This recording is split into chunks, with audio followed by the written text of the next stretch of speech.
Et what's up les bergers, bienvenue dans cette nouvelle vidéo où cette fois-ci nous allons parler de l'opération K qui est le deuxième raid sur Pearl Harbor.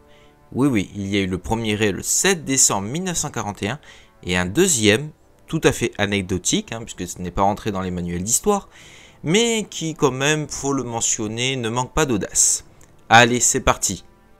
Après l'éclatante victoire des porte-avions de la flotte combinée par l'amiral Yamamoto à Pearl Harbor, le Japon poursuit son offensive tout azimut dans la zone Asie-Pacifique. Dans l'intention de porter des coups supplémentaires au moral de l'oncle Sam, les Nippons étudient divers plans d'attaque de portée symbolique, mais censés choquer l'opinion publique américaine, de sorte qu'elle pousse le pays à se tenir à l'écart de la guerre.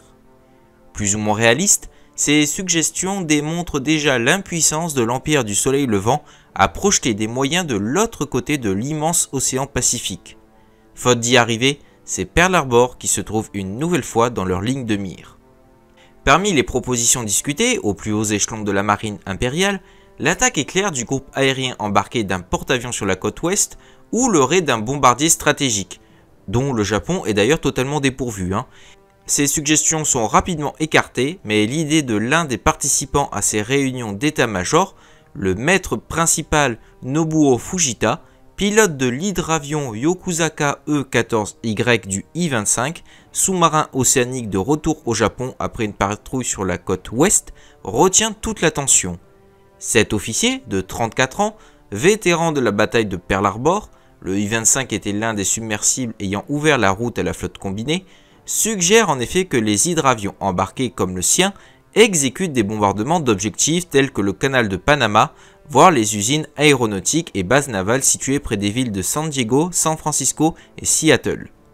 Trop ambitieux, ce plan ne sera pas davantage creusé, mais l'option d'un bombardement aérien est jugée la plus réaliste.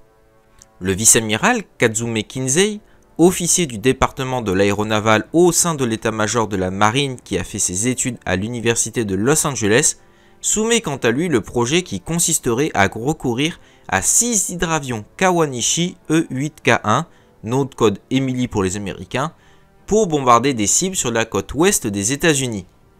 Récemment entrés en service dans la marine impériale, ces gigantesques quadrimoteurs d'une longueur de 28 mètres, d'une envergure de 38 mètres et d'une hauteur de 9 mètres, disposent d'un rayon d'action de 7150 km.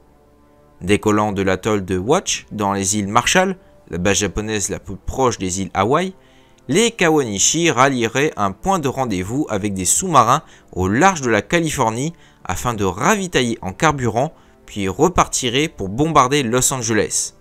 Une fois leur mission accomplie, ils regagneraient un territoire sous contrôle nippon, après avoir effectué une autre escale de ravitaillement sur le chemin du retour. Un raid, ayant valeur de test, doit être mené par 3 Kawanishi E-8K1 sur Pearl Harbor. Nom de l'opération, Opération K. Le but étant de bombarder les docks afin de perturber la réparation des navires de guerre américains endommagés le 7 décembre 1941. Ainsi, le 3 mars 1942, 2 et non 3 en raison du faible nombre de machines disponibles, d'hydravions Kawanishi E-8K1 du Yokoyama Kendai Kodai de la marine décollent de Watch, chacun armé de 4 bombes de 250 kg. Après un long vol dirigé par radio depuis le sous-marin I-9, les deux appareils amérissent près du banc de sable de la frégate française au nord-ouest d'Hawaï, où ils sont réapprovisionnés en essence par les submersibles I-15 et I-19. À leur arrivée au large de l'île Hawaï de Kawa, les intrus sont détectés par les radars américains, mais le PBY Catalina et les P-40 envoyés à leur recherche ne parviennent pas à les dénicher en raison de l'épaisse couche nuageuse. Parvenus au-dessus d'Oahu dans la nuit du 4 au 5 mars, les hydravions japonais, évoluant à 4600 mètres d'altitude, rencontrent un ciel toujours aussi couvert. Bien qu'ayant décrypté les codes du service météorologique américain, les Japonais ont été confrontés à un changement de code qui les empêche d'accéder au relevé météo sur Hawaï le jour de l'opération K. Si bien que leurs équipages peinent à repérer Pearl Harbor soumis au blackout, c'est-à-dire les lumières qui sont éteintes. Les deux Kawanishi finissent même par se perdre de vue. Ashizume se repère alors avec le mont Tantalus, un volcan éteint situé au nord d'Honolulu, et à 2h10, pensant reconnaître Fort Island au centre de la rade de Pearl Harbor. Il largue alors ses 2 bombes. De son côté, Shokozu Sasao, espérant trouver une trouée dans les nuages, a poursuivi sa route vers la côte sud d'Oahu. Mais 20 minutes plus tard, il a dû se résigner à lâcher ses bombes au hasard pour pouvoir rentrer. Ces 2 projectiles sont tombés dans l'océan au large de Wanae.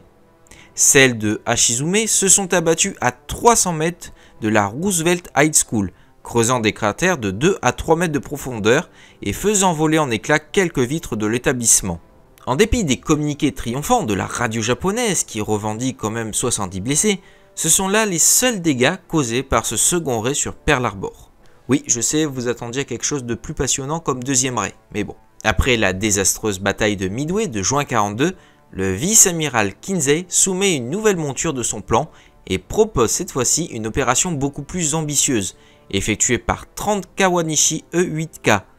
Partant d'une île du Pacifique, les hydravions devront être ravitaillés par des sous-marins au large de la Basse-Californie, puis pénétrer loin à l'intérieur des États-Unis pour bombarder carrément les puits de pétrole du Texas. Oui, pour bombarder des puits de pétrole au Texas.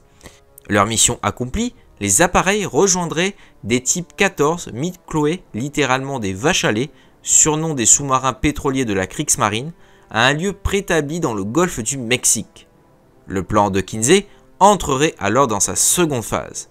En liaison permanente avec ces U-boats, les Kawanishi japonais gagneraient ensuite la côte est des États-Unis pour effectuer des raids de propagande et de terreur sur les villes telles que Boston, New York et même Washington. En dépit de sa complexité et de ses très hypothétiques chances de réussite, le plan de Kinsey est approuvé par l'état-major de la marine impériale et par Carl Dönitz, chef de la U-Boat-Wolf. Ce projet démentiel n'ira pas plus loin. À l'automne 42, la nécessité de défendre leur conquête territoriale oblige les Japonais à réserver leurs hydravions à l'Orion d'action pour des missions de reconnaissance lointaines, tant et si bien que les plans de Kinsey sont rangés dans les cartons de manière définitive. Et voilà les bergers, c'est la fin de cette vidéo. J'espère qu'elle vous aura plu. Si c'est le cas, n'hésitez pas à vous abonner, ça me fera extrêmement plaisir. Et sur ce, je vous dis à ciao, bonsoir.